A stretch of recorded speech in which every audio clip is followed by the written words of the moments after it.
Hi dear partners, this is Mayank Jha, your regional sales manager. दोस्तों आप लोगों के लिए जानना बहुत ज़रूरी है कि क्या करें और क्या ना करें, क्योंकि आप सबका एक ही कंप्लेन है कि सर पैसा फंस जा रहा है, ट्रांजैक्शंस फंस जा रहे हैं एसबीआई के, ग्रामीण बैंक्स के। तो दोस्तों मैं आपको बताऊं कि हो क्या रहा है। एक्चुअली आप सबको पता है ये प्रॉब्लम हमारी नहीं, किसी भी एक कंपनी की नहीं, ये सारी कंपनियों की है, क्योंकि सर्वर्स पे इस समय बहुत ज़्यादा लोड है जिसकी वजह से ट्रांजेक्शन स्टक हो रहे हैं। और ये लोड्स दो तीन रीजन से है। पहला रीजन तो ये है कि कोविड-19 यानी कि कोरोना की वजह से लॉकडाउन में ट्रांजेक्शन बहुत बढ़ गए हैं ईपीएस पे, जिसकी वजह से एनपीसीआई पे बहुत ज्यादा लोड है, जिसकी वजह से बहुत सारे ट्रांजेक्शन स्टक हो रहे हैं।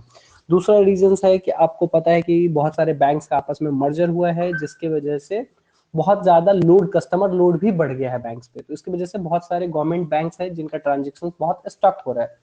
तो इस चीज से आप कैसे बच सकते हो और इस चीज को कैसे हैंडल कर सकते हो, उसके लिए मैं आपको ये ऑडियो शेयर कर रहा हूँ। पहली चीज जो आपको करनी है वो करनी है रजिस्टर मेंटेन। रजिस्टर मेंटेन क्या करना है, कैसे करना है, मैं डिटेल में बता रहा हूँ। सबसे पहले आपको सीरियल नंबर लिखना है, उसके बाद मोबाइल नंबर लिखना है, उसके बाद आधार नंबर लिखना है, उसके बाद नाम लिखना है, उसके बाद कितना अमाउंट विड्रॉ कर रहे हैं ये लिखना है, फिर रिमार्क्स लिखना है, और फिर ओपनिंग बैलेंस और क्लोजिंग बैलेंस लिखना है। ये क्यों लिखना है मैं बता रहा हूँ। आप लोग बहुत बार एक गलती करते हैं, बहुत सारे रिटेलर्स क्या करते हैं कि जब एपीएस का ट्रांजेक्शन कर रहे होते हैं तो मोबाइल नंबर में अपना मोबाइल नंबर डालते हैं। बिल्कुल मत डालिए सर, ये आप लोगों से रिक्वेस्ट है, क्योंकि कल के डेट में अगर वो कस्टमर आपके खिलाफ कंप्लेन करेगा कि मेरे साथ इन्होंने फ्रॉड करा है, तो आप फंस सकते हैं, क्योंकि आपने अपना नंबर डाला है। लेकिन जब आप वो नंबर उसका डालेंगे तो आप प्रूफ कर सकते हैं कि हाँ मैंने उसका नंबर डाला है, उसको मैसेज गया, उसके परमिशन के बाद ये ट्रांजेक्शन हुआ है। तो प्लीज ट्राई टू अंडरस्टैंड कि जब भी आप एपीएस का कोई भी ट्रांजेक्शन कर रहे हैं तो कस्टमर का मोबाइल नंबर दे।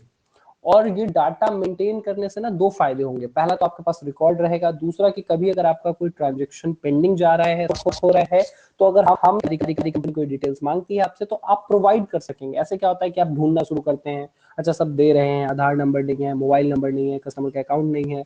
तो ये सारी चीजें आपको ध्यान रखना है। और एक चीज और करनी है कि ये ट्रांजेक्शन किस बैंक का हो रहा है ये भी ध्यान रखना है आपको। ये सारी चीजें आपको रजिस्टर में मेंटेन करनी है, या जो एजुकेटेड लोग हैं या फिर जो लैपटॉप पे यूज करते हैं वो एक्सेल में भी इसे बना सकते हैं। ठीक है। दूसरी चीज की पहली चीज तो आप सबको पता है कि पहले 72 घंटे में ही पैसे आ जाया करते थे, बट एज ऑफ नाउ कुछ रूल्स चेंज किए हैं गवर्नमेंट ने, बैंक ने। तो अभी 8 से 10 दिन लग रहा है पैसे को रिफंड आने में। ठीक है। तो अगर 8 से 10 दिन में भी अगर कोई पैसा रिफंड नहीं आता है तो कुछ नहीं करना है, आपको एक व्हाइट पेज लेना है जिसपे एक कस्टमर एक एप्लीकेशन लेटर लिखेगा अपने ब्रांच मैनेजर को। ठीक है, जिसमें वो अपना ट्रांजेक्शन नंबर, अपना अकाउंट नंबर, अपना नाम वगैरह डालेगा, और ये बताएगा कि आधार एटीएम से ट्रांजेक्शन करते वक्त मेरा ये पैसा स्टॉक हो गया है, इसे रिवर्स करने का कृपा प्रदान करें। हिंदी इंग्लिश जो भी वो ही कैन यूज, कुछ भी यूज कर सकता है वो अपने अकॉर्डिंग्स। ठीक है, कोई दिक्कत नहीं है। जैसा कि आप सब एक चीज जानते हैं कि जब हम एटीएम से पैसा विड्रॉ कर रहे होते हैं और अगर एटीएम से पैसा निकालने के दरमियान अगर हमारा ट्रांजेक्शन स्टक हो जाता है, फंस जाता है, तो हम क्या करते हैं? एटीएम तो नहीं जाता है बैंक सर कंप्लेन करने, जाता कौन है? कस्टमर। हमारा पैसा फंसा है तो हम कंप्लेन करेंगे, हम जाके कंप्लेन करते हैं बैंक में। ठीक है। तो हम लोग भी तो एक आधार एटीएम ही है, हम भी एटीएम की ही सुविधा ये प्रदान करते हैं। लाइक आप देखते भी होंगे मेरे पोर्टल पे बड़े क्लियर शब्दों में लिख रहा है माइक्रो एटीएम। ठीक है। तो हम भी एक एटीएम के ही फ्रेंचाइजी हैं। तो अगर हमारे यहाँ किसी का पैसा फंसता है तो हम नहीं जाएंगे बैंक, कस्टमर जाएगा बैंक। ये चीज पहले कस्टमर को समझाना बहुत जरूरी है। दूसरा कि जैसा बहुत सारे केसेस में मेरे पास आता है कि सर मैनेजर बोलता है जहां से पैसा निकाला है वहां जाके कंप्लेन करो, हम नहीं जानते, हम नहीं जानते। ऐसा बहुत सारे केसेस में होता है। तो आपको वहां पे अपने कस्टमर्स को थोड़ा अवेयर करना है, जागरूक करना है। आप सब जानते हैं कि जब आप अपने ब्रांच में जाते हैं तो ब्रांच में एक बोर्ड लगा होता है या फिर आपको दीवालों पे लिखा होता है कि रिलेशनशिप मैनेजर नंबर या फिर नोडल ऑफिसर्स का नंबर होता है, और जो भी वरीय पदाधिकारी होते हैं, ठीक है, जनरल मैनेजर, उन सब का नंबर वहां पे होता है। तो आप अगर आपका मैनेजर आपकी बात नहीं सुन रहा है तो आप वो कंप्लेन वहां पे रेज कर सकते हैं। ठीक है, क्योंकि ये अथॉरिटी उस कस्टमर के पास ही है, क्योंकि पैसा उसका कटा है तो कंप्लेन वही रेज कर सकता है, आप या मैं उसके अगेंस्ट कंप्लेन रेज नहीं कर सकते हैं। बट फिर भी अगर आप संतुष्टि के लिए कुछ करना चाहते हैं तो आप एक चीज कर सकते हैं। आप लोग 8 दिन बाद अगर कस्टमर का पैसा 8 दिन में, 8 वर्किंग डेज में रिफंड नहीं होता है तो आप हमारे हेल्पलाइन पे और बैंक के हेल्पलाइन जो उनका है उस पे एक मेल डाल सकते हैं।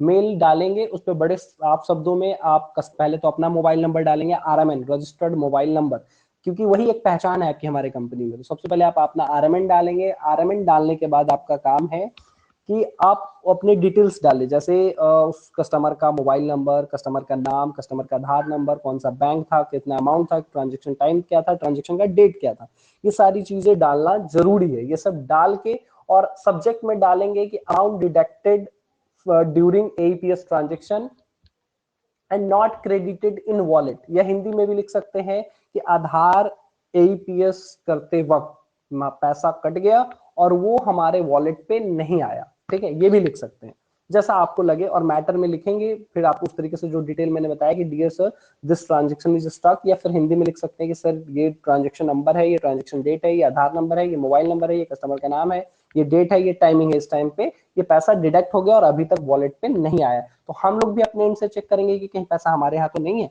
और आपका जो बैंक है वो भी चेक करेगा कि उसके यहाँ है कि नहीं है। लेकिन इसका एक सबसे आसान तरीका यही है कि बैंक जाके कंप्लेन रेज करे। अगर 8 दिनों में नहीं आता है, 90% केसेस में पैसा ऑटो मोड पे रिफंड हो जाता है। ये चीज बिल्कुल ध्यान में रखे और अपने ग्राहकों को इस चीज की जानकारी दे, अवेयर करे। This is my humble request. ऐसे तो आप सबके पास मेरा मोबाइल नंबर है, ईमेल आईडी भी है, बट फिर भी मैं एक बार रिपीट कर दे रहा हूं अपना मोबाइल नंबर यहाँ पे कि अगर किसी को किसी भी तरह की समस्या आ रही है तो वो मुझे डायरेक्टली मुझसे कांटेक्ट कर सकता है या अपने मैनेजर से मेरी बात करा सकता है। मेरा मोबाइल नंबर है 9334555543। मैं एक बार फिर से रिपीट कर दे रहा हूं, 9334555543। अगर आपको किसी भी तरह की असुविधा होती है, मैनेजर आपकी बात नहीं सुनता है, तो आप उसी टाइम मेरी मैनेजर से बात कराएं, मेरा नंबर सेव कर ले अपने फोन में और बैंक में जाके मेरी मैनेजर से बात कराएं। मैं आप लोगों को प्रॉमिस करता हूं कि मुझसे जितना हो पाएगा मैं आपको मदद करूंगा। बस आप लोग ये ध्यान में रखिए और थोड़ा सा ना एजुकेटेड लोगों की तरह बिहेव करें। ऐसे नहीं कि सर आपके कंपनी में पैसा फंस रहा है, ये हो रहा है। ये चीजें आप सबको समझना पड़ेगा कि ये हमारा प्रॉब्लम नहीं है, एनपीसीआई का प्रॉब्लम है, और सिर्फ हमारे साथ नहीं सबके साथ हो रहा है, क्योंकि सर्वर्स पे बहुत ज्यादा लोड है और हो सकता है कि ये प्रॉब्लम्स आगे 2-3 दिन या फिर कुछ और ज्यादा भी हो सकते हैं, क्योंकि आपको पता है जब तक सर्वर से लोड कम नहीं होगा ये चीजें होती रहेंगी। तो इसका ध्यान रखिए, ट्रांजेक्शन करते रहे, काम करते रहे। किसी भी तरह की समस्या के लिए feel free, you can call me, I am available for you 24/7 and my team is also. Thank you so much guys, this is your regional sales manager Mayank Jha.